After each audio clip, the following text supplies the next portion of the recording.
They called her the People's Princess, but the crown came with a curse.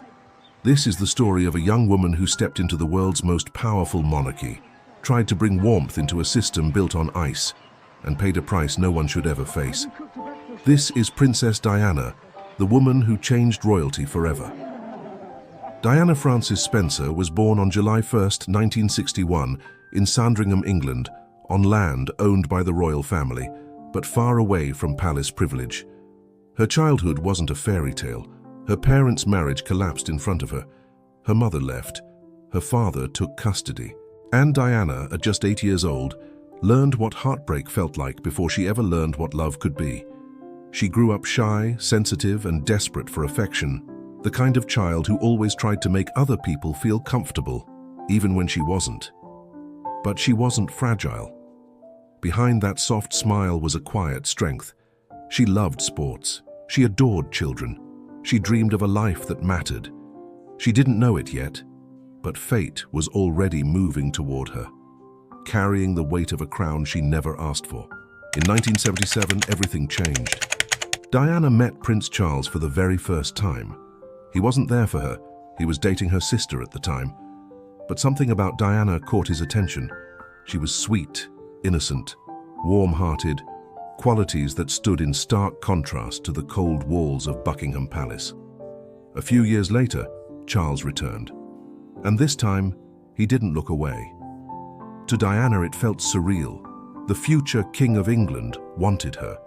But what she didn't know was that the match wasn't built on passion, it was built on pressure. Charles was nearing 30. The palace wanted him married. The country expected an heir. Diana, young, beautiful, noble-born, seemed perfect. The fairy tale was written before she ever agreed to it. When Charles proposed in 1981, Diana was only 19. She accepted, nervous, hopeful, overwhelmed. But that innocence didn't last long.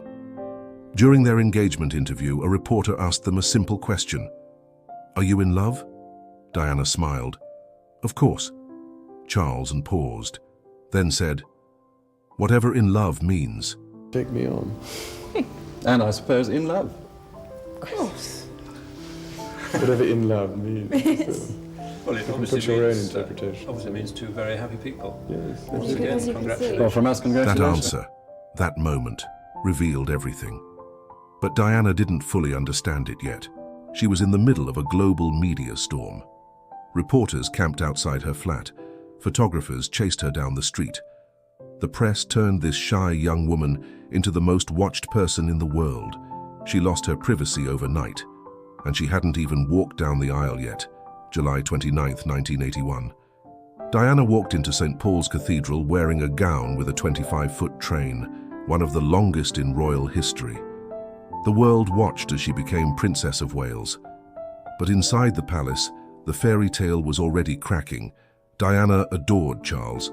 Charles adored someone else. Diana feared the crown. The crown feared Diana's popularity. What the world saw as magic, she felt as pressure. The applause faded, the crowds left, and Diana entered a life she never truly chose. Being a princess looked glamorous, but behind palace walls, Diana felt like a bird trapped in a golden cage. She didn't understand the rules. No one prepared her. She was expected to know everything without being told anything. She was judged for eating too much, judged for eating too little, judged for speaking, judged for staying silent.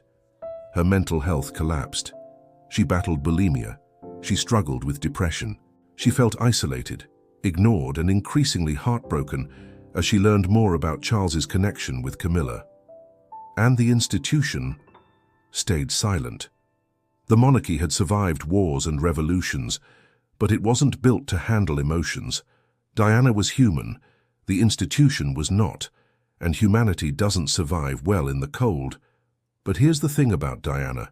She refused to be defined by a system that tried to shrink her. The monarchy wanted a quiet princess. Instead, they got a global force. She reached out to the public, not with speeches but with touch. She held babies in her arms. She hugged the sick. She looked strangers in the eye and made them feel seen. In the 1980s, when AIDS patients were feared and shunned, Diana shook their hands without gloves. It shook the world. She visited homeless shelters, landmine victims, cancer wards. Causes the palace considered too political. But Diana didn't care about protocol. She cared about people. Slowly, a powerful shift began. Diana wasn't just a princess. She was becoming a global symbol of compassion, and the world fell in love with her. But the same cameras that elevated her also hunted her. Paparazzi chased her relentlessly. Every outfit, every gesture, every tear became a headline. The press built her up, tore her down, then built her up again. They followed her to the gym, to restaurants, on vacations, even inside hospitals. The British tabloids made millions off her misery. Diana once said, "I don't think many people know what it's like to be chased by 30 men on motorcycles." For Diana, fame wasn't a blessing, it was a battlefield. By the early 1990s, the cracks in the royal marriage became impossible to hide. Charles and Diana lived separate lives. Arguments were constant. Trust was broken. In 1992, the separation became public. Tabloids exploded with tapes, scandals, accusations, and interviews. The fairy tale had officially collapsed. But strangely, this is when Diana began to rise. She stepped out of her husband's shadow. She found her voice. She reclaimed her identity. And in 1995, she gave the interview that shook the monarchy. On the BBC's Panorama, Diana spoke with a calm honesty the world wasn't used to hearing from royalty. "There were 3 of us in this marriage." That sentence became historic. She talked about her suffering, her loneliness, her need for love, her desire to help people. The monarchy had never faced something like this, a royal publicly speaking about their humanity. Millions worldwide watched her not as a princess, but as a woman finally reclaiming control of her story. The interview changed everything, for the public, for the monarchy, for Diana's future. In 1996, the divorce became official. She lost her title, but she kept her purpose. After the divorce, Diana stepped into the world as her own person for the first time in her life. She focused intensely on humanitarian work. AIDS awareness, leprosy treatment, homelessness, mental health, landmine survivors, orphans, cancer patients, children's hospitals. In 1997, Diana walked through an active minefield in Angola, a moment that forced the world to confront the realities of war. It wasn't a photo op, it was a message. Humanity matters more than tradition. Her influence was so powerful that within months, 122 countries signed a treaty banning landmines. This was Diana at her strongest, compassionate, fearless, unstoppable. The summer of 1997 was supposed to be Diana's fresh start. She traveled, she relaxed, she spent time with her sons, she explored new relationships, she finally looked free. The world thought she was entering the happiest chapter of her life, but fate was about to turn. August 31st, 1997. A black Mercedes carrying Diana entered the Pont de l'Alma tunnel in Paris. Paparazzi followed at high speed. Moments later, the car crashed. The news spread like wildfire. Hospitals were flooded with calls. People gathered outside palaces in silent shock. When doctors announced that Diana had died from her injuries, the world felt like it had stopped. Millions cried. Some didn't believe it. Others still don't. A woman who gave so much love but was taken so violently. The reaction was unlike anything modern history had seen. Mountains of flowers covered the gates of Kensington Palace. News anchors broke down on air. People across continents lit candles and prayed.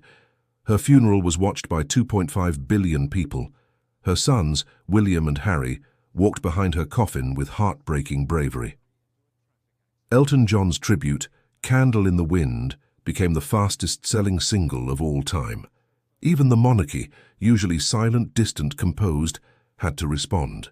Diana's death forced the royals to face something they weren't ready for. The people loved Diana more than the institution.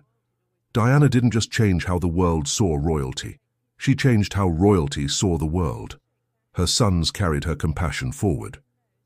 William fighting for mental health, Harry supporting wounded soldiers and global charities. Her influence reshaped royal expectations. Royals now engage with the public more openly. They speak about mental health. They participate in causes once considered too emotional. They touch, hug, and connect, just like Diana did. Her charities still operate. Her work continues to save lives. Her story still inspires millions. Diana didn't defeat the monarchy. She humanized it. And that's a legacy no crown can overshadow. Diana was not perfect. She was human. She loved deeply. She hurt deeply. She cared too much in a world that cared too little. But her humanity was her power. She showed that kindness can cut through centuries of tradition. She proved that vulnerability can be strength. She demonstrated that love, real love, can shake empires. They called her the people's princess. But she was more than that. She was a rebel, a healer, a mother, a voice for the voiceless, a light inside a cold institution. And even after her death, she continues to shine. Princess Diana, the woman who changed royalty forever.